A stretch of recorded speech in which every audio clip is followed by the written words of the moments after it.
Avengers Infinite Wars Chapter 16. Battle of Ryloth. Pietro Maximoff aka Quicksilver was known to be a rash, hot-headed and impulsive man. After gaining his powers via the Mind Stone, this only doubled down on his reckless tendencies, making him a headache to deal with at times back at Avengers HQ. However, where he was a headache to his friends, Pietro was a nightmare to his enemies. What was that? It's that blur again. Quick, call in Reinfort Gaw. Oh no, not crack. Clones. Pietro skidded to a halt, overlooking the small droid base that he had just cleared out, with the help of the surviving members of the 71st Clone Battalion. Grinning at their latest victory, Pietro casually walked over to a droid head, and picked it up to make funny noises out of them. Roger, Roger. Pietro mocked, bouncing the head up and down. How is it that these guys make up an army? All they do is complain and say the same thing over and over again. Easy for you to say, Speedy. Sergeant Grit dryly stated. How can they be a threat if they can't even touch you? Pietro only shrugged his shoulders, cocky smirk clear to see, while casually tossing away the droid head. That takes care of the space then, Pietro said, hands on his shoulders. But there wasn't that many to begin with. It was almost too easy. Grit said, walking over to terminal finding easy access to it. What is a separatist base even doing out here? What do you mean? Pietro asked, strolling over to the clone sergeant and resting his arm on his shoulder. Grit would normally shrug off the speedster's arm, but he was currently looking over some of the data that didn't exactly make sense to him. When he was looking over the purpose as to why the Seps invaded Ryloth, there were a plethora of reasons why this planet held such importance. Its strategic value being one point, with it being directly near the hyperspace lane that led directly to the core worlds of the Republic. And let's not forget the countless millennia where the Twi'leks of Ryloth has had the unfortunate reputation as being one of the most enslaved species across the galaxy. Easy, disposable workforce labor for the Seps enslavers. So that begs the questions right now. What were the Seps doing out here, a village surrounded by dead trees? The place itself was abandoned, with only several Twi'lek prisoners being a few families that fled to this location. Apparently until up to a year ago, this abandoned village was very much populated with a sizable population of Twi'leks. But that's just it. It was populated. And now it wasn't. Which in turn begged the question, why exactly are the separatists here? Looking over the many sectors, this location had no great significance to it. No strategic vantage point to launch an attack on an operating base. No distinct cover, be as it may be, from having a forest surrounding the village. Too much open area in between the trees to begin with. Are we missing something here? Sixer asked aloud. I'm getting no data that can help us here with the clankers. Pietro hummed in thought, taking a moment to look out the window of the makeshift base. There was nothing in front of them of note or significance other than the Twi'lek village. However, squinting his eyes slightly, Pietro leaned forward to get a better look at. Hey guys. Pietro called out to the clones in the base. You see that? See what? Grit asked, standing beside Pietro. That. Pietro pointed above the roofs of the Twi'lek home and towards the forest. There's something in those trees there. Something I dunno, it looks blue. Grit turned to the closest trooper. Sixer. Sixer wordlessly handed the sergeant a pair of scopes, and Grit looked through them with Pietro, giving him the exact spot to look. There, you see it now? Yeah. Grit murmured, zooming in on the object. What the heck is that supposed to be? Wanna go check it out?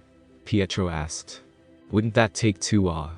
The clones in the base only saw a blur of silver, blue and white, run past them all. Huh.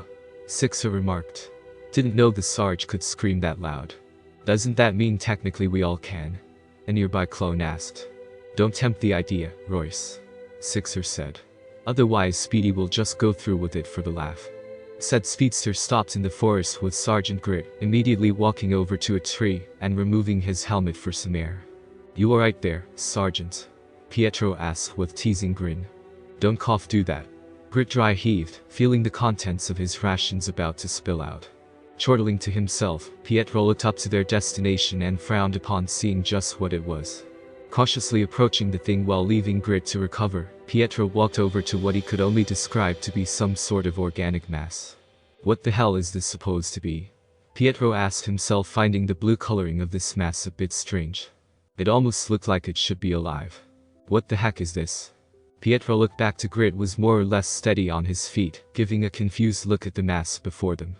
I don't know, Pietro said with a shrug. Thought maybe you'd have an idea. Grit only shook his head as he looked up, noticing how distinctly large this mass was. Never seen anything like this before, Grit said. Any idea on what it is? Pietro asked, getting closer to it. Can't say I do. Pietro, wait. Don't touch it, we don't even know what it is. Grit called out in vain as Pietro carefully placed his hand against the mass. It was a bit soft and malleable as he pressed his hand with a bit more strength against whatever this was. Pietro's face scrunched up in concentration as he focused on an unusual thumping noise. Almost like no. It was a heartbeat. This thing was a living organism. So? Pietro looked back to Grit, who was waiting on him with anticipation. What is it? Pietro rolled his eyes. Grit, all I did was put my hand on the damn thing. That doesn't answer any. Grit was silent as Maximov's face went from relaxed to intense suddenly before it flinched, as he looked to his hand on the mass that slowly began to be sucked into the mass. I can't let go. Pietro said in a slightly higher tone, tugging his hand back only to be unable to do so. My hand. Grit was a bit privy to Pietro's knack for troublemaking and fooling around, but hey, now's not the time to fool around. I can't let go, Pietro said with gritted teeth, now trying to pull his hand away. Grit didn't hesitate in grabbing the Pietro's arm, and began to pull along with the enhanced, only to find his hand not budging. What the hell? Both Grit and Pietro were now trying to pull back with all their might, as the speedster's arm was starting to sink deeper into the blue mass. Hang on Grit, let go, Pietro said, trying to shove the cloned sergeant off of him. What? Just let go, I don't want you to feel this, Pietro stated more firmly this time when his arm began to vibrate at an intense frequency. Grit felt the vibrations through his own body, and started to feel numb as this was different than the usual whiplash of Pietro carrying him via sonic speeds. Reluctantly stepping back, Grit watched as Pietro glared and concentrated on his powers.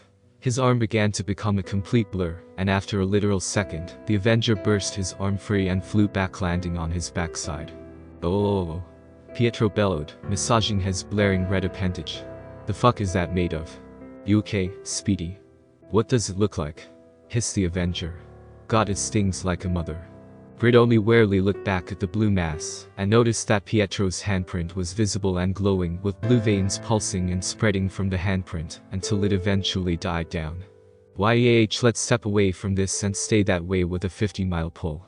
I hear that, Pietro said, giving an appreciative nod at the sergeant's offered hand of help, and was hefted back up.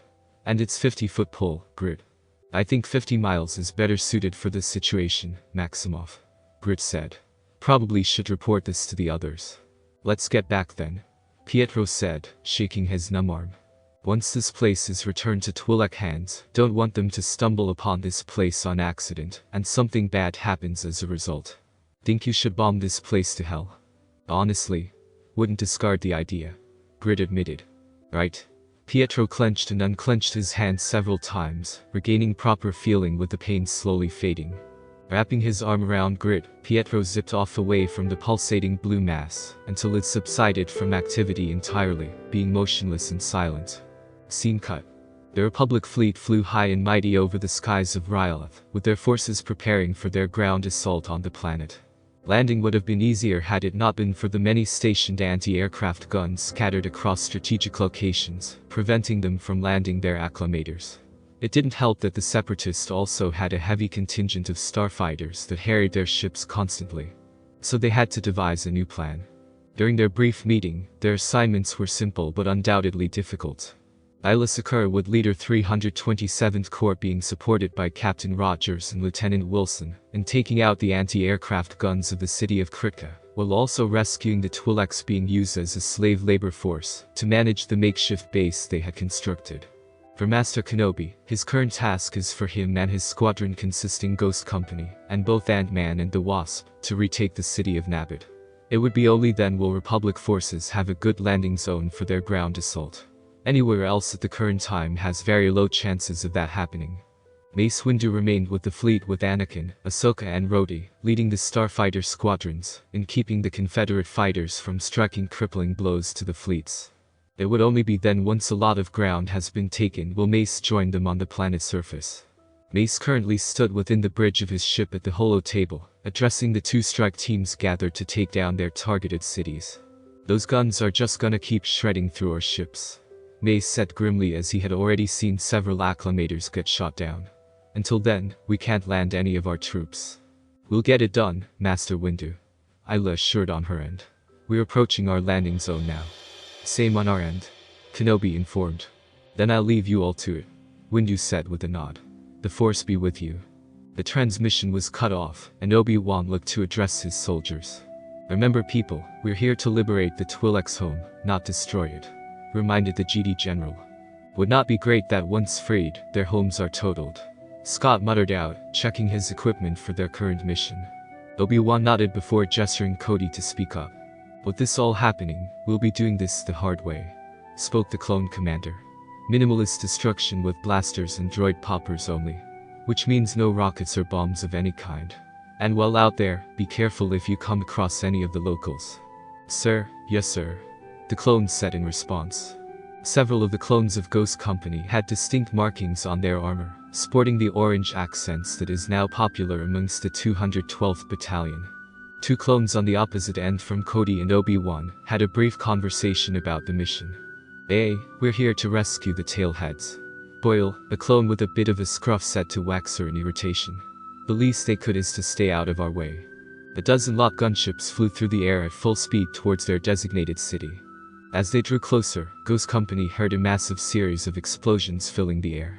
Peeking through the cracks, Scott and Hope saw many Republic ships being shot down from the sky. From his wrist comm, Kenobi quickly answered it. Kenobi, here. We're taking heavy fire up here, came Windu's voice over the line. Those guns have greater range than anticipated. We need you to take them out now. We can't make any landings with them operational. Pull back the fleet, Windu, Obi-Wan said, looking to his men. You hear that? We're not getting any reinforcements until we take out those guns. Scott gulped to himself, giving an appreciative glance at Hope, who had noticed his nervousness and reached out to hold his hand. She too was just as nervous, but right now, she needed to concentrate. The Avengers were here in force to liberate an oppressed planet, and by God, they will get the job done. With their transport speeding up on their descent, both shrinking Avengers quickly equipped their helmets and readied themselves to bolt out in the open. Obi-Wan steeled his nerves, looking at the two Avengers out of the corner of his eye. Are you two ready for this? Obi-Wan asked softly, noticing the two holding hands. We'll get this done, Hope assured determinedly. Yeah. Scott played off his nervousness with a smile portraying bravado. Cap trusted us with you, so we got this. The GD general nodded in understanding as he soon felt their transport shake upon their landing. With the doors opening, each and every squadron member ran out and entered the forest for cover, proceeding forward with the next step of their mission. Sadly, half of the gunships were shot down, so already they were at half their numbers, but that didn't deter the clone forces that made it to ground side. Running through the forests, red blaster bolts began to rain down on them from up ahead, with the droid battalion firing upon them. Really wish this forest was thicker. Ant-Man spoke out to some nearby clones. Why is that? Oh, I don't know. Scott then dodged incoming blaster fire. Just a small thought for better cover, that's all I'm asking. The various clones quickly ducked behind the tree trunks and returned fire. In the meantime, Hope pulled out her blaster and assisted them in this current debacle of theirs. Her normal wrist blaster only had a short range, so her borrowed blaster had to make do for now.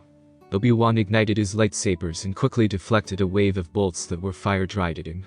Ant-Man had already shrank down, jumping from tree branch to tree branch, as he made his way towards the wall, where the droids stationed themselves upon. Waxer and Boyle managed to get in the closest at the edge of the forest's exit, firing at the droids, though finding it difficult as they were targeted by an MG nest. That bunker's gonna be a problem, General, Cody said, rushing up behind his two clone troopers with Kenobi coming in from this side. Leave that to me, Obi-Wan responded. Bring in your men on my signal. Scott, where are you? Ant-Man had by this point landed at the front of the bunker, and with a well-timed explosion from a grenade thrown by the droids, rode upon a piece of rubble up to the top of the base. The minute he jumped off the pebble, Ant-Man fell and kicked a droid's neck, bending it in sharp angle. Just entering the bunker, clearing up a way for you and the others, Scott said, leaping to the next droid and punching it right in the face. I appreciate that, Scott. No prob. Ant-Man punched another droid before grabbing and battering it around at the other enemies. Do hurry though. Getting a little cramped in here. We'll need to move in, Obi-Wan said, looking over to Waxer and Boyle. You two wanted action. Follow me. Waxer and Boyle followed after their GD general on the left side, while over on the right, Hope had shrunken down and flew up to the bunker in order to assist her boyfriend. She had told the clone nearby her to go in on her signal. Flying up to one of the droids, the B1 noticed her. Hey look, a small humanoid life form.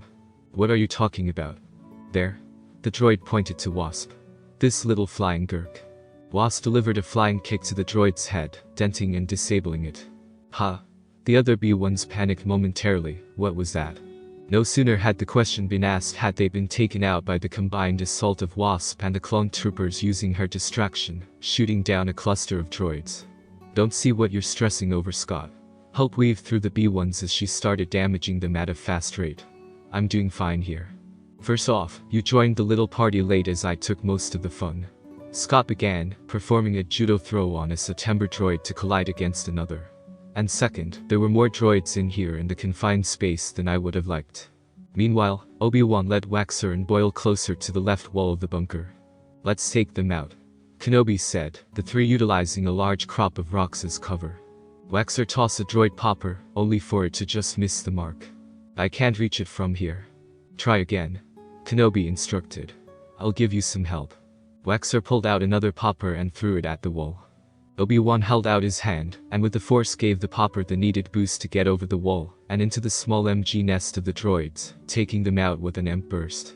A moment later, the other MG nests suffered the same fate. Cody, seeing that both flanks were greatly weakened, was about to call on his troops to push their assault when suddenly, the defensive wall exploded violently. Many of the clones remained behind the cover of the tree, as the debris and dust flew forward. After a moment, they peeked out to see an odd tank coming out of the hole made in the bunker wall with a large infantry of B1s and super battle droids. Supers, the clone yelled out. Watch those wrist rockets, Cody shouted, diving down in time as several wrist rockets sailed over his head. The droid infantry began to fire upon the clones who tried to desperately regroup. Obi-Wan ignited his lightsaber and dashed forward with Waxer and Boyle running from behind to support him. Deflecting several bolts back at their centers, Obi-Wan slashed through two B1s at once, before spinning his blade around to diagonally impale a super that had ran past behind him.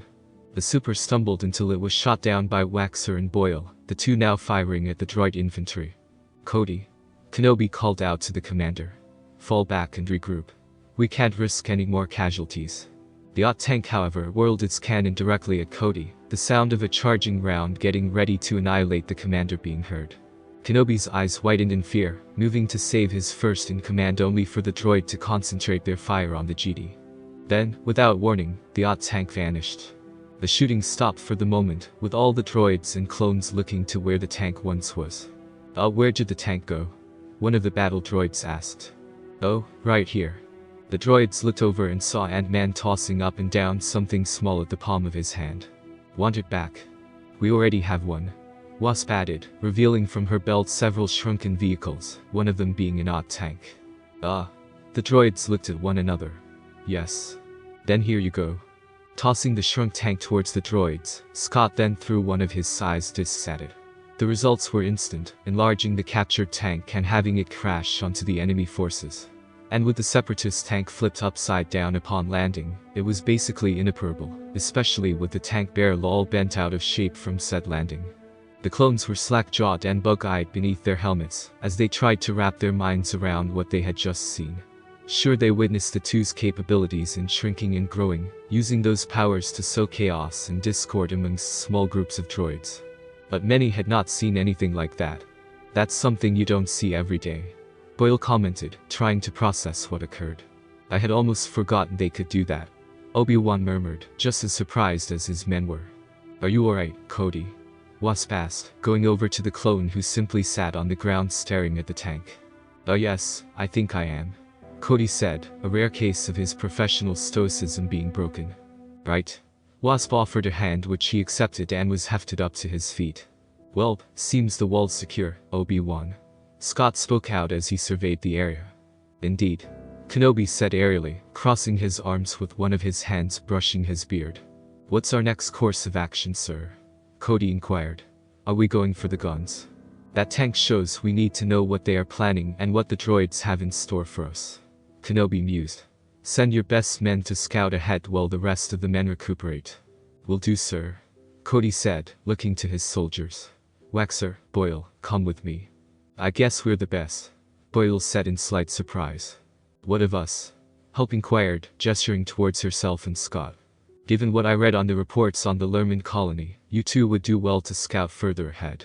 You go with them, Hope, Scott said. I'll stay behind with Obi-Wan in case we get any surprises. Scene cut. Concurrently while Obi-Wan and Ghost Company began their assault on the city of Nabit, Isla along with Steve and Sam flew down to the much more spacious plain surrounding their city of Kitka. Due to the more open terrain, the lot gunships were subjected to being sitting ducks as they landed the troops onto the ground. Several were destroyed in an instant. However, the planes also gave the Republic the advantage of landing AT-Ts, along with their soldiers and AT-RTs, for fast-action mobility. As they descended down to the battlefield, Sam and Steve were quiet and focused with their eyes conveying nothing. Isla had stood in front of them with Commander Bly by her side. Around them was Jackknife Squadron composed of a few dozen clones in their gunship, as well as others flying down to the ground. Among the clones were 3 familiar ones Steve had worked with back on Meriden with Domino Squad. Flash, Cameron and Lucky. The 3 clones were no longer Shinies like he had met them just a few short days ago. Their armors were now colored the sandy yellow accents of the 327th Corps, with the trios sporting them proudly. There was one thing however Cap noticed, though he wasn't sure what it was. On the right pauldron of Lucky, there was a star scratched on with a circle surrounding it. As a matter of fact, Cameron and Flash had the same star. Passing it off as just them adding their own flair to their armor, Steve saw Isla look back at him, and the two locked eyes briefly.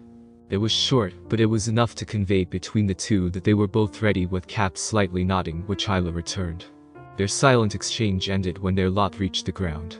Igniting her lightsaber, the gunship doors opened, and she jumped out with Bly, Cap and the rest Jackknife Squadron, with Falcon taking to the skies. Immediately, Isla had already deflected nearly a dozen blaster bolts, as she saw the entrenched enemy ahead. There were tanks and spider walkers that supported the ground defenses for the droids and staff zooming about in the air. All around, many clones stuck by the AT-Ts for cover, as they were also their best firepower on the field. Steve ran ahead and ducked beneath some rocks for cover with Bly, Isla and a few clones of Jackknife crouching down with him. We need to find a way to punch through one of their flanks, Cap said straight away. Soften up one side and sweep through the rest.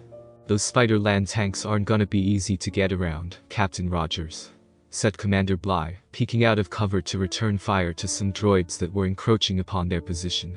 That's what we have these for. Cap pulled out some cylindrical grenades. Smoke grenades. Sam will drop a few and we'll charge in on the right flank. That looks to be the most unguarded. Sounds like a plan, Isla said, impressed with how quick of an idea Steve formed. We'll need covering fire, throw them off. I'll take care of that, Isla said, holding up her wrist comms. Bulk, you and your men concentrate fire on the right flank until you see smoke. Yes, General. A moment later, a few dozen clones along with 2 AT-Ts and several running AT-RTs, all were firing upon the right side of the droids' defenses. The droids naturally returned fire, but with such a concentrated wave of fire on their least reinforced side, they were quickly beginning to get shot down bit by bit. More droids began filtering out of the city walls, moving to reinforce the right flank. This was when Cap signaled Sam to drop the smoke cover while using his own. A large cloud of hazy smoke burst out and covered a large portion of the empty gap between the Republic forces and Separatists. Jackknife, move in, Commander Bly ordered, with him running out of cover towards the smoke, Isla and Steve leading the charge, at least 30 or so clones right behind them.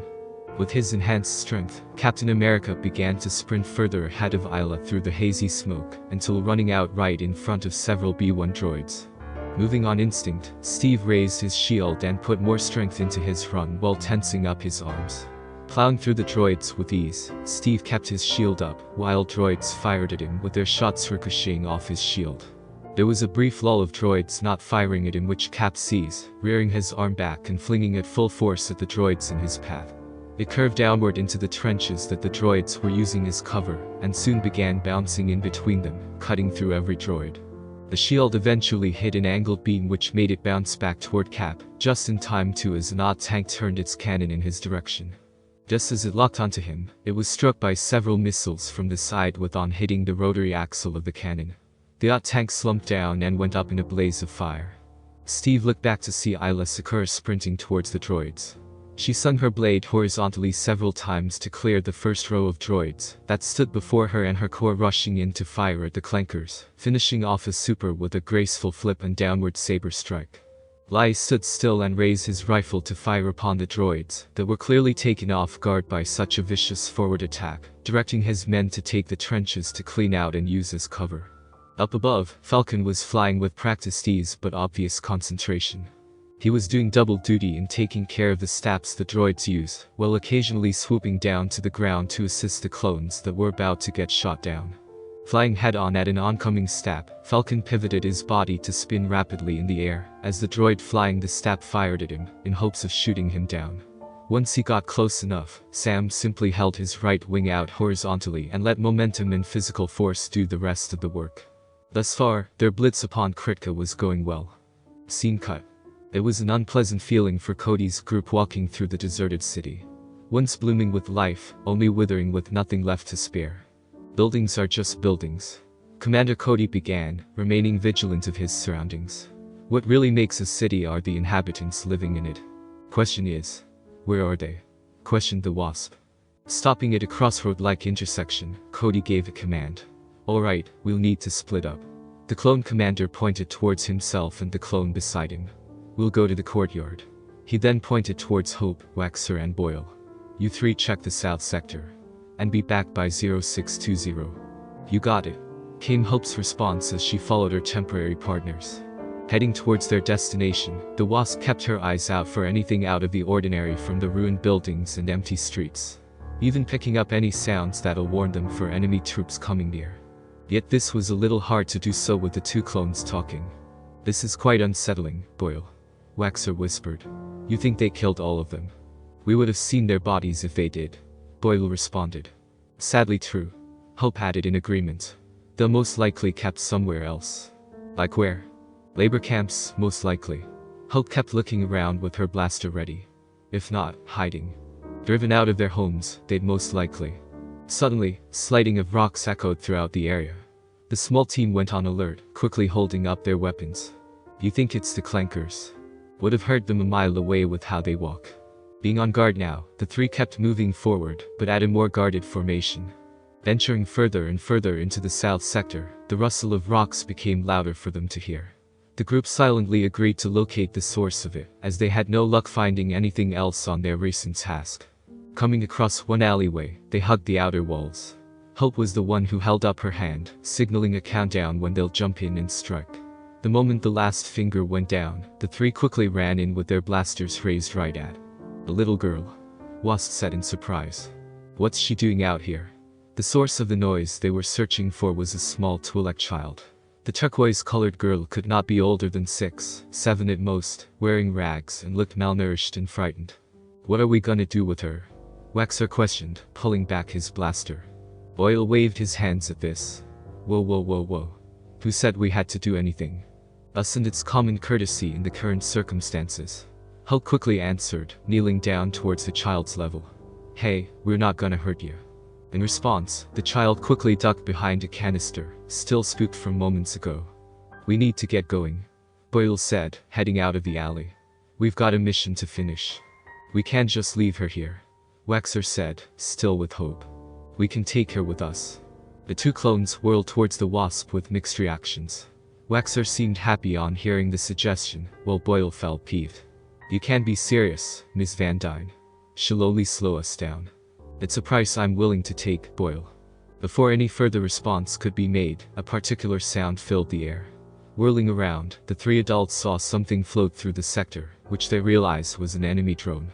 Get to cover, Waxer whispered as they quickly ducked behind something for each of them. From a broken pillar, a wall to even a container. They waited for several moments for the drone to pass on by before they peeked out, and saw it was gone. That was a recon droid, Boyle noted. We gotta get moving, now. And we will, Hope said, still crouched down near the Twi'lek child in order to protect her. But not without her. As the Wasp came back around to get closer, the child backed away from her. She's scared of us, Probably because we look like droids to her. Hope nodded, her helmet retracting to reveal her face to the girl. Hey there, Hope said, kneeling down to her level. We can't leave her here, Waxer said to his clone brother. Not with that droid flying around. She'll get found and thrown in prison. Or worse. Hope in the meantime had turned to the little girl, giving her a soft smile in order to convey to her that she didn't mean any harm. It's going to be okay, little one, Hope said kindly. Look, the more time we spend here, the more time we'll lose on the mission, Boyle argued pragmatically.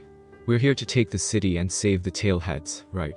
Exactly, Hope said with a knowing grin, giving the clone an expectant look as he soon realized what he had just said. Ugh, fine, she can come with us. Boyle went right up to the Twi'lek child and crouched down to her. Hey, be careful. Relax, Waxer, Boyle said lazily. I don't think she's armed. Chomp. Ow. Boyle said, shaking his finger more in shock than in pain. Little tail hat bit me. The little tail hat only went closer to Wasp. Stop, stop, you're scaring her, Boyle. Waxer admonished his brother whilst Hope chortled at the scene she had just seen. She probably thinks we're droids. Now Waxer kneeled down to eye level with the Twi'lek, removing his helmet. See? Flesh and blood, just like you. The young Twi'lek only looked between Hope, Waxer and Boyle in trepidation, moving away from them. She looks like she hasn't eaten in days, Hope said sadly. Yeah, those rags aren't that pretty to look at either, Waxer said. Boyle instead reached into his belt and pulled out a ration stick. Here. Giving a thankful nod at his brother, Waxer held out the food for the girl, who sniffed it tentatively before taking it and biting out a huge chunk of the stick. Hope and Waxer smiled at her while Boyle removed his own helmet, staring down at her with mixed emotions. Finishing off the ration stick, the young Twi'lek eyed the three before pointing towards them. Nera, Numa. No, I'm Waxer. This is Boyle and that's Hope or Wasp. Nera, Numa. The young girl said with more finality, smiling at them. Ah, you made a friend, mission accomplished, Boyle said sarcastically, placing his helmet back on. Can we go now? Placing his own helmet back on, Waxer rose up and held out his hand for the girl. She stared at him and then at Hope, who gave her an encouraging nod. Come on, kid, Waxer said. Look, she doesn't even want to go with us, Boyle said somewhat impatiently. The little monster was fine before we found her. Seriously, Boyle, Wasp said dryly, standing up while patting down some dust from herself. After some moments of hesitation, the young Twi'lek slowly held out her hand and grasped onto Waxer's hand while also taking Wasp's. Better keep handing more of those rations to her, Hope suggested. Don't want her to fall over and pass out. Boyle didn't say anything as he kept pulling out his rations and handed them to the little girl as they kept moving forward. Scene cut. Zooming across the area, a recon droid picked up on some audio nearby. Searching for the source, the droid landed on a nearby roof and crawled towards the opening. Peering inside, it saw several clones conversing with Obi-Wan Kenobi and the Ant-Man, along with a holo communication towards Mace Windu. And between them all was a holographic layout of a particular area. Seeing this, the droids started transmitting a live feed towards the droid commander, where the cannons were being stationed. Which the cannons are stationed at these particular spots, Cody pointed out on the holomap. But there are complications. The captured Twi'leks are being kept there as living shields. Obi-Wan narrowed his eyes, not liking the variable presented to them. The prisoners will make this difficult, but not impossible. I might have a plan to get them out of there. The holographic form of Mace added in his thoughts. Getting those villagers out of there needs to be our first priority. It was at this moment did the recon drone adjusted its lenses to zoom in closer and focused all of its audio towards the conversation down below. Any and all planning the Republic forces are about to make will become their undoing. Yet before anything could proceed, a force knocked it out from its perch on the rooftop. The noise startled the GD General and a few clones down below. Looking up, they saw Scott quickly grow to his normal size, before snagging onto a separatist recon droid. Thought you could ease in on us, huh? Scott struggled out, holding onto the flying droid. Well, you thought wrong. Seeing the Ant-Man needing some help, Commander Cody quickly drew his blaster and carefully shot at the droid which tried to escape. After a few well-placed shots, the droid ceased moving within Scott's embrace. Be glad you had a good shot or else I'd be hunting your ass. Tossing the droid away, the Republic forces became wary as they decided they need to act on whatever Obi-Wan has planned immediately. Scene cut. Waxer and Hope continued to walk through the abandoned city, with Boyle lagging behind. Between the two was the Twi'lek child who held Waxer and Hope's hands tightly as she kept looking around nervously. "What do you think happened to her family?" Waxer asked, looking down at her. "Probably dead," Boyle said plainly. "Though, hopeful she'll survive this mess." "Then what happens to her?" Waxer asked in concern. "After we leave." "I don't know." Wait, don't get any ideas, Waxer," Boyle said blithely. "We're not taking her with us if that's what you think will happen." You hear that, little one," Hope said in a joking tone. "If anything happens, you'll at least have Uncle Waxer here to take care of you." Boyle rolled his eyes, staring blandly up at the sky, trying to figure out how he had gotten into this situation. Suddenly, the young girl perked up. Letting go of Waxer and Hope's hands, she stepped forward to look around before turning to Waxer and grabbing his hand again. Nair, she exclaimed, tugging on his hand while pointing ahead. She then let go and ran forward, stopping for a moment to turn back to them, and waited for them to follow after. "Don't wander off," Wasp said when the little girl ran ahead. "Hey, wait. Don't go there," Waxer called out to her. "That's where the recon droid went." "Waxer, Hope, just let her go," Boyle said. "Boyle, we can't just let the droids get her," Wasp admonished with a small glare with her and Waxer running after her. "I'm just trying to keep the two of you alive," Boyle said in annoyance, quickly jogging to keep up. "Don't know why though." The young Twi'lek girl sprinted ahead of the three adults. "She's fast," Waxer remarked. "Where is she even going?" Passing through small canyon passageway, they saw her run around a corner and disappear. "No, wait," Waxer said in concern. Running around the corner, Waxer and Hope saw the young girl standing alone in the center of a courtyard. "Hey," Waxer said, a bit out of breath. He patted her head in relief. "There you are. Don't go running off like that," Hope criticized, concern etched on her face. The little Twi'lek only looked down to the ground in sorrow. Boyle caught up with the two. "Good, you found her. You know I have binders if you need him." Waxer and Hope stared at Boyle for his comment. "What?" Sniffling, the Twi'lek child reached out to grab Waxer's hand again, and gestured for him to come into the house ahead of them. "What are we even doing here?" Boyle asked irritably. "We're way off our course." "Boyle, have some consideration for her," Hope said, hands on her hips in a disapproving manner. "We're here to help the Twi'leks." "Yeah, all of them, not just this one girl." "But she counts as them," Hope countered. "So she's part of the mission." Boyle grumbled under his breath as he did have to concede that Hope did have a point there. The little Twi'lek opened the doors to the house, walking slowly with slumped shoulders. Falling inside, the three adults got a good look of the place. Seeing the expression on the child's face spoke 1,000 words, especially with tears starting to form. This was her home, Waxer realized. She thought her family might have been here. Boyle added in. Poor little thing. She lost it all. Hope soon noticed something not far away from her. Crouching down, the wasp saw it was a little toy. It was a little roughed up, but was in decent condition.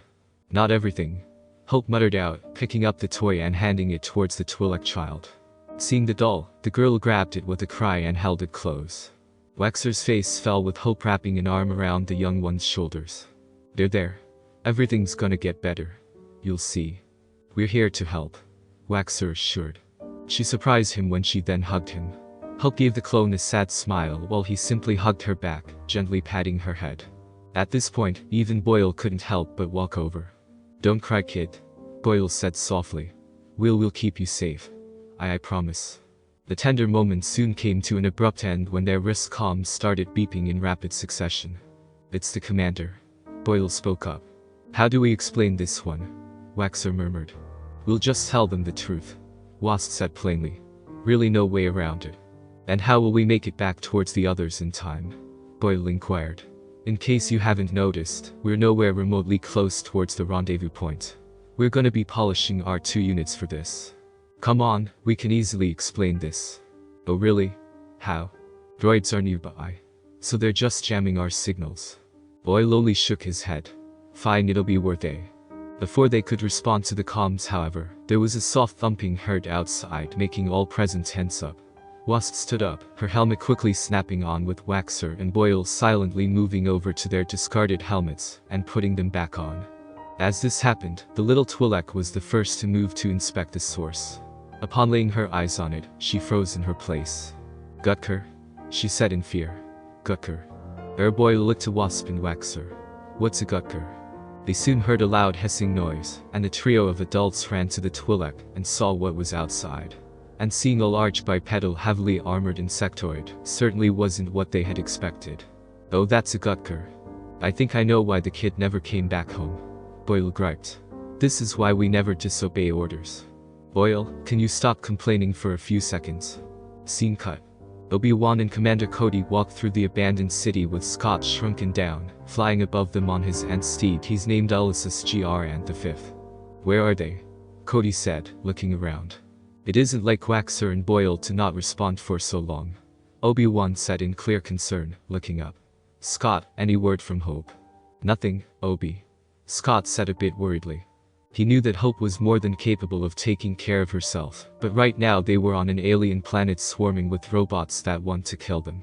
Scott's train of thought came to an abrupt halt when he heard loud noises coming their way. It wasn't the normal clanking sounds of a droid battalion. This sounded more organic and in large numbers.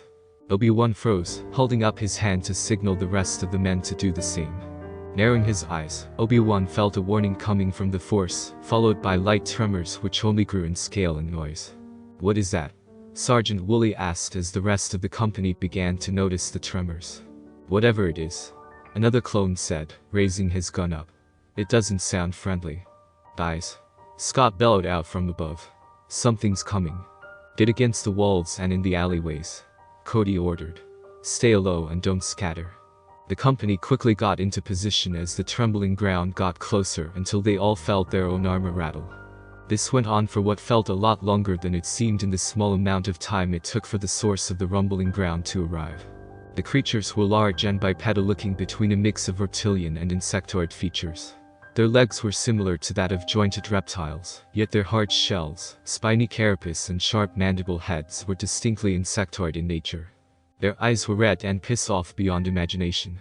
And they were apparently working as they spotted a few clones that were leaning against the wall, in order to avoid their running rampage. The new arrivals roared and hissed at Ghost Company, charging at them and started their assault. Blaster fire went towards the creatures in hopes of fending them off.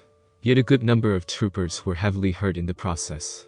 Obi-Wan gritted his teeth and threw his hands up, calling upon the Force. The Jedi Master reached out to their rather instinctive-based minds, and took control of the beasts, and guided them away from his company. Once ensnaring them, Kenobi slowly backed away and headed towards a closed-off alleyway. One of the clones quickly drew up his blaster and was about to fire when Cody halted his action. "Don't," warned the clone commander. "Let him do his thing." Walking deeper and deeper into the alleyway, Obi-Wan saw the last of these bipedal creatures enter the space. Looking up, a thought quickly crossed his mind. Once his back hit the wall, he called out to Cody. "Shoot the bridge." "You heard him, boys." Ghost Company quickly aimed their blasters high, and released a volley of blaster fire onto the rock bridge up above. The structure started to crumble, causing Obi-Wan to release his hold on the rampaging beasts. In an instant, they went nuts, trying to attack Obi-Wan for what he did to them. Yet he evaded them as he jumped onto one of them, and started leaping onto others before diving out of the way out of the alleyway, which quickly closed off. As soon as he landed next to Cody, the two shared a nod when they heard another noise, with Kenobi lighting up his lightsaber. The company aimed their guns at a pothole that rattled about.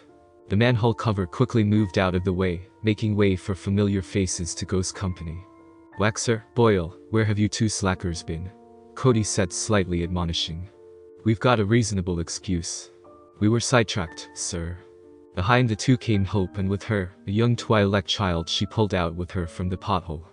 "I didn't know we were adopting, Hope," Scott said, faux seriousness, making Hope give him a slightly withering look. "Too soon." "We have Cassie, Scott," Hope stated. "Let's wait until getting home for that." "I can see you three have been busy," Obi-Wan said, kneeling down and gently spoke to the child in her native language. And by the looks of things, the Twi'lek child soon relaxed as communication barriers were broken down. "This little one knew her way around the tunnels, sir," Waxer reported to his clone commander. Ending the conversation with the young Twi'lek, Obi-Wan addressed the rest of Ghost Company. "She can help lead us through the tunnels to where the rest of her people are located." The Jedi Master then looked at his clones. We will need a distraction, though, as a blockade of droids is along the way. Getting past the droid garrison won't be easy, sir, Cody reminded. They have several tanks stationed at the entrance to the village. Oh? Scott perked up excitedly. I've got a distraction. We both do actually, right, Hope?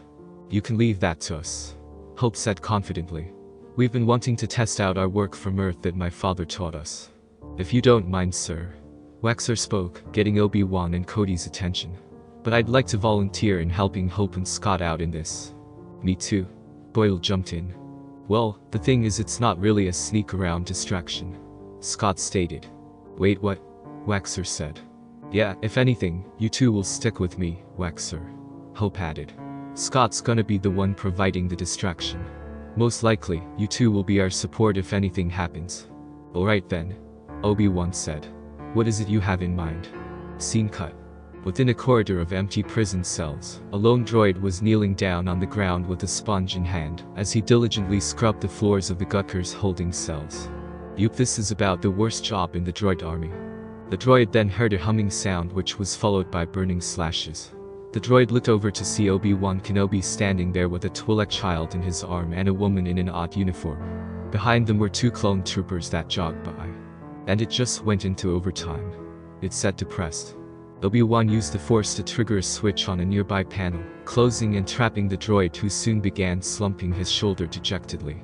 Holding up his wrist communicator, he spoke. Obi-Wan here. Is everyone in position? After a few moments, Commander Cody was the first to respond. My party's ready, General. So is mine. Scott called in next. Let's get this started, then. On your signal, Scott. Scott rubbed his hands together excitedly before pressing down on a command on his wrist piece. In front of Scott and his assigned group from Ghost Company, a full-sized AT grew before them, making a few clones jump back in surprise. So who wants shotgun and who wants the turret? Unbelievable. Sergeant Woolley murmured in disbelief, running to get into the main cockpit. Oh, and don't worry. Ant-Man then placed 3 TX-130 tanks on the ground, and quickly grew them back to normal size. I've got another spare in one of those Scout Walker thingies. With great enthusiasm, various clones quickly got to the tanks, getting things ready for the upcoming assault on the droid battalion. Everyone was in position now, and with Scott overhead with a swarm of ants in the sky, he overlooked the area. Alright, boys. Fire when ready. The moment passed with tank rounds were heard across the canyon. Droids in the surrounding area were startled with what just occurred. Especially with several separatist-driven tanks were starting to get demolished leading up to the prisoner encampment. Sir? A B-1 droid ran over to the tactician droid in charge of this battalion. Republic clones attacking with tanks. What? The tactical droid responded. How is that possible? The chance of the Republic having tanks here are 3,004,890 to 1. I don't know. Before the tactical droid could start processing and accessing the given information, sounds of fighting were heard behind him. Turning around, he saw clone troopers starting their assault at their location. Get the prisoners out here. The tactical droid commanded. Get the scout garrison back here, immediately. We're trying, but they're either not responding or too busy with what's happening at their location. The droids began to fire back at the clones, yet they were getting shot down rapidly, as the surprise appearance of tanks and clones rushing at them caught them off guard. With the GD Master, Obi-Wan quickly decapitated the last of the droids guarding the prisoners, with Hope, Wexer and Boyle quickly checking their surroundings for any enemy reinforcements coming their way. And it wasn't all that long for droids falling back to stop the Republic forces in freeing the prisoners. This caused Hope and the 2 clone troopers to open fire upon them. With their native language, Obi-Wan guided the Twi'leks to safety using the underground tunnel they had come from as their passageway. As he looked on to see them safely entering the tunnels, Kenobi saw one male Twi'lek quickly embracing the younger child who helped lead them to this location. As it turned out, the child has finally reunited with her father, while the whereabouts of her mother is presently unknown. Cody fired at a B-1, getting it in the head when he ducked to avoid a blaster bolts in time. With a spinning swing, Cody knocked aside the droid to the ground and finished it off with a shot to the chest. Looking up, Cody saw the anti-aircraft guns that originally hindered the Republic ships from landing. Sergeant Woolley, concentrate your fire on those guns. Cody ordered the sergeant who was guiding the AT. Copy that, sir. Positioning the tank around, Woolley got the main gun in the sights of the AA guns. Open fire. Wooly ordered the trooper manning the main cannon. The clone fired and got a direct hit on one of the droid's AA guns. Suddenly, one of the Texas tanks beside the AT exploded in a large fire with some of the nearby clones getting caught in the fire. What the criff was that? One of the clones yelled aloud. Droid reinforcements. Wooly shouted, spotting a large contingent of droids coming in being backed by a knot from the right-hand side. Droidekas. A small group of Droidekas rolled forwards before unfurling out from their ball forms and stood up, shields expanding out. Get to cover, Cody ordered, getting behind one of the AT legs. Kenobi saw what was happening and wished to go and help, yet when he saw the AA guns beginning to change their positioning to take aim at the remaining tanks, he knew that he needed to act fast. Waxer, Boyle, come with me, Obi-Wan ordered with his lightsaber ignited. We need to take care of those cannons. We're with you, sir, Boyle responded before looking at the Wasp. Go, I'll cover you, Hope called out, quickly shrinking and zooming across the area to attack incoming B-1s and super droids. Coming in close, the Wasp landed on a super's arm and grabbed hold onto its arm.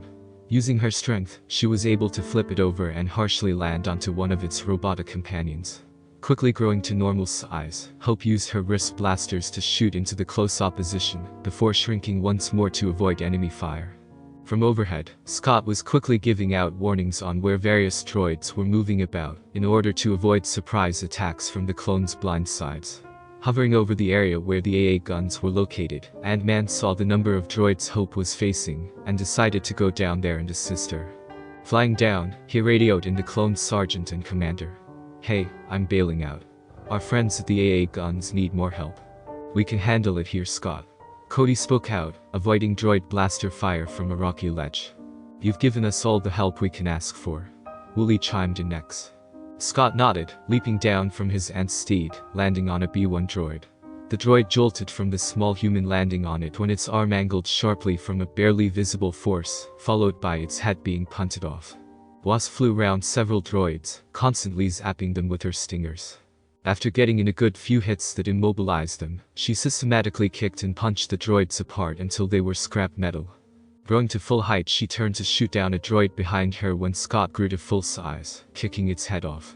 I had that, Hope said good-naturedly. I know, Scott said. But what's wrong with a boyfriend being chivalrous to his girlfriend? Hope only shook her head, amused by her lover's antics. Hope, Scott said, looking past her to see supers running at them. Grasping her hand, Scott heaved and gave Hope an extra boost in the throw, zooming her straight to a few supers. With her new momentum, the Wasp swung around and delivered spinning roundhouse kick, knocking the heavy-built droid back quite a distance with part of its body caved in. With Kenobi, he and the two clone troopers were starting to relieve a few AA guns of their assigned droids, slicing and blasting through them before any of the weapons started firing at the Republic forces. Once that was done, Obi-Wan quickly jumped onto the recently taken gun and started fiddling with the controls. Seeing this, Waxer and Boyle heaved and lifted up a big cannon shell before loading it into the confiscated weapon. Seeing AA gun primed and ready, Obi-Wan fired at the farthest occupied weapon. The results were instant, with the enemy force destroyed in a blaze of scrap heap. With one of the AA guns destroyed, Waxer and Boyle did their best to quickly load up the weapon, so Obi-Wan can quickly fire upon the last of them. Cody was fighting on two different fronts, as the droids from the right side were much more numerous than anticipated, while the droids that held the city and Twi'leks were reduced by half. His company had suffered a dozen dead, with the numbers growing as the droids pressed on. The commander was thankful for Scott and Hope in providing them the tanks for extra firepower and cover. How they accomplished this astonishing feat of shrinking tanks down was nothing short of amazing, but he hated the fact that already two of the Texas tanks were destroyed, with only their AT left and one more TX-130. Moving out from his cover, Cody quickly shot down several B-1s before going back behind the Walker leg he was using as cover. The other clones utilized the downed tanks, AT's legs and rocky outcroppings, as cover from the droids that kept marching towards them. Pulling out a pair of droid poppers, Cody primed them and tossed them in between the front two rows of the closest droids. After several seconds of charging, the EMP burst disabled a large group of droids. Press forward, Cody commanded. Pick your shots. Those company ran out from their cover positions, quickly going on the offensive, as they gained some ground on the droid reinforcements, when suddenly a very peculiar sight from the far back of the droid line caught their attention. B1s were being flung high into the air with many of them in parts, and then they saw the centerpiece of a super being thrown towards the canyon walls. What was that? I don't know. What the? Ah. For the Republic. From above came a humanoid wielding a blue lightsaber as he jumped down and began slashing at the droids left and right. Is that General Dai? Wooly muttered out with widened eyes. Go, go, go. Cody looked up and saw the welcoming sight of clone troopers and armed Twi'leks, using ropes to rappel down the cliffside on both ends and fire at the droids. Now we're talking. Whatever action the newly invigorated Ghost Company was about to deploy was quickly halted in their tracks at a bluish-silver blur which ran past them, leaving a wake of destroyed droids in its path. What the hell was that? Their answer came in the form of a young man who skidded to a halt in front of them, while slamming down a Dradika hard. Wiping a bead sweat from his brow, the silver-haired newcomer looked up to the 212th Battalion and grinned wryly. Sorry we're late folks. Spoke the new arrival. Not easy running through enemy-occupied territory. Well, not for everyone else really. I mean I can quite ease. Petro, is it you? Whirling around, Quicksilver was met with a humanoid missile that quickly grew in a span of a second. Once coming into contact, Petro was met with a strong, embracing hug that almost knocked the enhanced human off his feet. Realizing who assaulted him, the Sokovian let out a bark of laughter. Scott. Scott. Petro cried out in elation, hugging the ex-con tightly back. I can't believe it. You're here too. Petro. Petro looked up to see Hope appear before him, with his already wide grinning nearly splitting his face. Hope. She joined in on the group hug. Holy shit, you're here too. Oh man Petro, you have no idea what's been going on. Scott said, stepping back from the speedster with a beaming smile. I hate to spoil this reunion of yours. Cody spoke out, making the three Avengers to look at him. But we're still in a firefight right now. Well, not for much longer. Quicksilver grinned, cracking his neck and dashing off at full speed. Commander Cody stared at the trail of blue energy before looking back to Scott and Hope. Is there any power or ability your team can't do? Cody couldn't help but ask. Be honest, cause Yuka eyes shrinking and growing was enough. Both insect-themed Avengers merely chuckled as they watched Petro zoom across the battlefield, assisting both the 71st Legion, Cham's Freedom Fighters and Ghost Company, with what was left of the Separatist forces. Wait till we find Wanda and Vision. Scott said. Those two are probably the strongest on our team. Cody only shook his head, still trying to wrap his mind around what he had just witnessed. The GD's capabilities were crazy enough as it is, and then came the Avengers, and they just reminded him that this wasn't the strength of the full team at the present time. I feel a growing headache coming along. Come on Cody, let's get this mission done so we can get you some Motrin. What's Motrin? Never mind. The battle went on for less than 5 minutes up to that point. With the combined forces of all the GD, clones, Avengers and Freedom Fighters, the droids were all destroyed and scrapped. Things were starting to settle down, with many being treated for both their wounds and hunger for clones and Twi'leks respectively. And not far from the main group lied the now freed prisoners, as they held up the dismembered pieces of the tactical droid, which held them all in captivity. This went on as Republic ships soared overhead, making their descent towards the newly made landing zone. Die? Obi-Wan said in relief. I can barely describe how good it is to see you and your men alive and well. The feeling is mutual, Kenobi. Dai said graciously as both GD masters clasped the other's arms. When we heard and then saw the Republic fleet in the air, we at long last knew the time was right for an all-out offensive. Apologies, my friend, that it took so long. Kenobi said humbly, breaking the connection. Aside from the war, the Republic has been quite busy with other more serious matters. Obi-Wan finished the statement by looking over to an ecstatic trio of Wasp, Ant-Man and Quicksilver, all conversing with one another. Those are other Avengers, yes? Dai inquired, earning a surprised look from Kenobi. Petro has told me about this team that he's a part of. Indeed they are. Kenobi confirmed. Captain Rogers is certainly going to be thrilled to see another of his comrades alive and well. And apparently he has been just as busy as they have, helping the Republic in our time of need. If they are all anything like Maximoff, I am certain we will get along grandly. Scene cut. As to what Kenobi expected, he looked on to see Steve embracing Petro with Anakin and Ahsoka looking on. And it wasn't long after Rogers broke the hug did Sam and Rhodey greet their wayward companion after so long. They had returned with their missions accomplished, accompanied by Anakin and Isla. So? His former Padawan stood with him along with Mace Windu, who had at long last joined them on the planet's surface. That's Quicksilver. I am surprised you memorized all the missing Avengers. Anakin shrugged. I've talked with Steve sometimes. He's told me about most of his team. Tilting his head over, Pietro whispered to Sam's ear. How the hell is Fury here? And with both eyes. Doppelgangers, came the simple response. The Sokovian nodded in quick realization, knowing the concept before Fury's doppelganger approached them. Good to see that another one of your team has returned to you. Indeed it has, Mace, said the Avenger leader.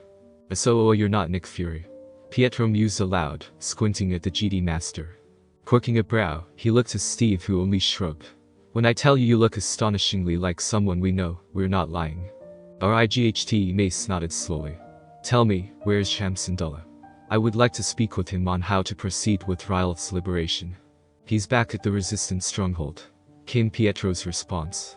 Even though he wanted to help lead this recent assault, he was more needed back there. Can you contact him? Windu asked. I believe his help is needed if we are to finally free this planet and retake Lesu. Ask Didi. Pietro said, nodding his head. Didi? His nickname for me. Dai said with a small smirk. Master Windu, it's good to see once more. He has some bits of humor to throw around. Keeley commented with a wry grin. Off to the side, Hope, Waxer and Boyle were bidding their farewells to little Numa, which was the little Twi'lek's name, who gave Hope a hug before looking to Waxer, who kneeled down to her. See you later, little one. Waxer said happily, rubbing her head affectionately. She smiled up at him when Boyle cleared his throat awkwardly. Hey Numa, he said softly. Stay out of trouble. Numa responded by hugging his leg, which in turn he patted her on the back. Goodbye. Don't worry, kid, Boyle said. If anything happens, we'll be back. Leaving Numa to rejoin the rest of the Republic forces, Numa stayed with her father while waving goodbye. Nair, Numa. She called out to them repeatedly. Sir, what is it that she keeps calling us? Boyle asked Kenobi, who was walking with the rest of the men. Brother and sister, Obi-Wan said fondly. Both clones and Hope blinked before looking back towards the young Twi'lek. Smiling underneath their helmets, they soon waved back, which made Numa wave with even more glee in her actions. Steve Rogers walked with the 327th Corps, speaking with Isla. So that makes 6 out of the 9. Isla recounted, remembering Steve telling her about the current roster of Avengers. Who is left to be found? Wanda, Nat and Viz. It seems that they crop up when they're needed, Isla noted. Steve only hummed in thought, glancing around to keep track of his comrades who were spread out amongst the legions and battalions of clone troopers. We'll find them, Steve. I don't know when and where, but we'll find them, Isla said, subconsciously placing a comforting hand upon his arm. The good captain gave the Twi'lek GD an appreciative smile. I know, Isla. Looking ahead, Captain Rogers could only hang on to hope for the safety of his wayward teammates. I know.